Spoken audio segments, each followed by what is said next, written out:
Hello, and thank you for tuning in to another edition of Paul's Southern Victory Garden. In this upcoming series of videos, I'm going to be documenting this experimental bed behind me. What works, what doesn't work, what the end result will be at the end of the fall garden. Stay tuned and take a ride with me. Grab you a tall glass of iced tea or a cup of coffee, depending on what time you're viewing the video, and join me as we experiment with this bed and see where it leads us. Stay tuned.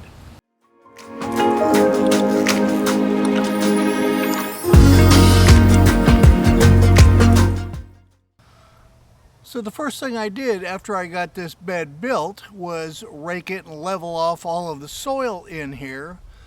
And then I took the garden hose and I hosed it down with a bunch of water just to give it some moisture.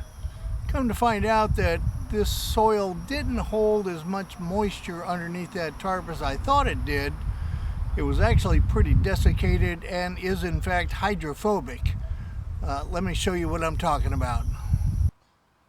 So what I've done is given the bed a good watering, and as you can see, the water is just puddling up on it.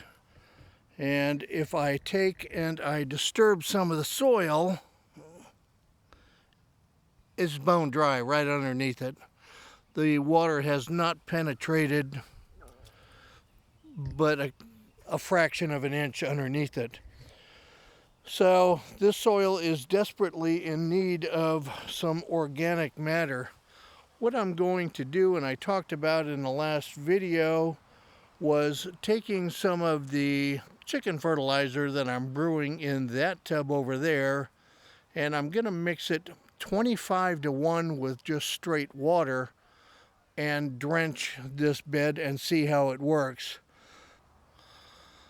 So what I plan to do is take this 1-gallon container and dip it into the fermented chicken juice here, and I'm going to put it in this rain barrel that I created. There's my wife in the background. Say hi, Donna. You're internet famous, my love. And this thing's already got a faucet on it, but I didn't put a hole in the lid like I normally would for a rain barrel. So I'm going to put 2 of the 1-gallon pitchers in this 55-gallon barrel and then fill the rest with water, and that'll give me a nice 25-to-1 mix of chicken fertilizer. And I'm going to spray it over this bed, or just pour it over this bed, however the case may be. And then I'm going to fill the rest with some regular purchased gardening soil from a landscaping company that I get here in town.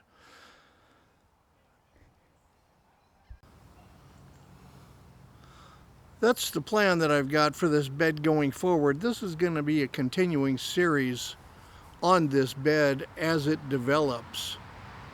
Like I said, this is an experimental bed. This will remain an experimental bed, and I'll keep you informed of everything that's going on with it, how it's progressing, how it's failing, how it's succeeding.